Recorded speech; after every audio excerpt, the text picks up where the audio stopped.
Hay leyendas que son tan, pero tan locas, que acaban inspirando proyectos muy, muy reales. Y hoy vamos a meternos de lleno en una de esas historias, una que conecta un famoso mito de la Segunda Guerra Mundial con el intento de construir una máquina. A ver, la pregunta es clara, ¿no? ¿De verdad un mito de guerra puede acabar inspirando una máquina del tiempo? Suena a peli total, lo sé, pero es que los documentos nos llevan por un camino que de verdad os va a sorprender. Venga, vamos al lío. Para entender todo esto, lo primero es lo primero. Hay que conocer la leyenda, una historia que lleva fascinando a muchísima gente durante generaciones. Una historia de barcos invisibles y, de marineros con un final bastante chungo. Es que la historia es brutal, de verdad. Imaginaos, un buque de la Marina de Estados Unidos en plena Segunda Guerra Mundial, año 1943. Y no es que solo se hiciera invisible, que va, es que se dice que se teletransportó o incluso que viajó en el tiempo. Pero lo más heavy, según el mito, fue el precio que se pagó. Marineros que acabaron literalmente fusionados con el metal del barco o que se volvieron completamente locos. O sea, una historia potentísima, no me digáis que no. Claro, esto es el mito, la leyenda. Pero, ¿y los papeles? ¿Qué hay de verdad en todo esto? Pues vamos a ver qué es lo que dicen los registros, porque aquí es donde la cosa se pone interesante de verdad. Y aquí, ¡zasca!, el primer choque con la realidad. Porque la fuente que estamos analizando no puede ser más clara. Toda esa información tan detallada del barco invisible, del teletransporte, de los viajes en el tiempo, no aparece por ningún lado. En las fuentes disponibles, al menos. O sea, un jarro de agua fría en toda regla, para los que creen en la leyenda a pies juntillas. Pero, ojo, y este pero es gigante, porque el documento sí que menciona el polémico experimento Filadelfia, y lo hace en un contexto súper específico, en relación a los intentos de construir una máquina del tiempo. ¿Veis por dónde voy? O sea, los detalles más locos de la leyenda se caen, pero de repente aparece otra historia. Una, que esta sí, está documentada.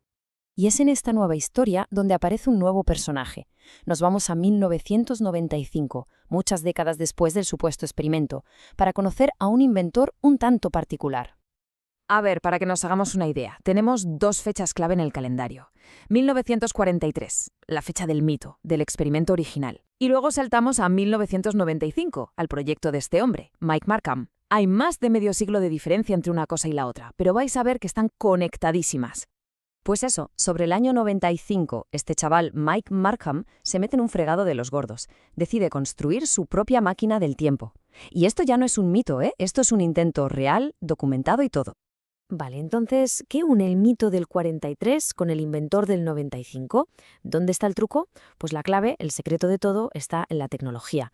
Para ser más exactos, en un campo magnético. Ahora vamos a ver cómo encaja todo.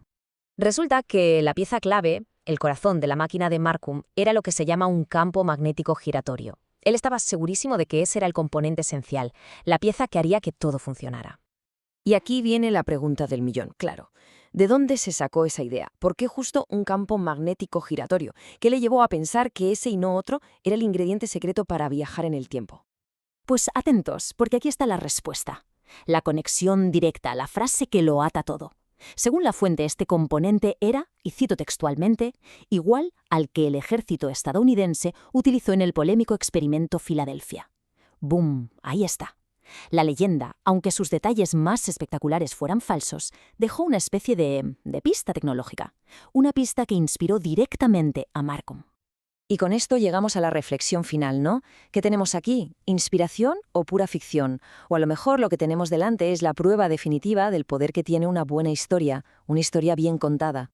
Si lo ponemos en una balanza, se ve clarísimo. Por un lado, el mito. Los barcos que se teletransportan, los marineros desaparecidos, pura fantasía. Y por el otro, la inspiración real que surgió de ahí. La idea técnica de un campo magnético giratorio que llevó a un proyecto real de máquina del tiempo. Es como si la ficción se hubiera colado en la realidad, pero dejando solo una idea concreta. Al final, la clave de todo esto es que da un poco igual si la leyenda era verdad o mentira. Lo que de verdad importa, lo que sí sabemos, es que sirvió de chispa. Fue la inspiración directa para un intento real de innovar. Y es que a veces el poder de un mito no está en si es cierto, sino en su capacidad para empujar a la gente a intentar cosas increíbles. Y esto nos deja con una última pregunta flotando en el aire para que le demos una vuelta. ¿Cuántas de las innovaciones que veremos en el futuro no nacerán de datos y hechos, sino de las leyendas, de los grandes mitos de nuestro pasado? Es una idea que da que pensar, ¿eh? Fascinante.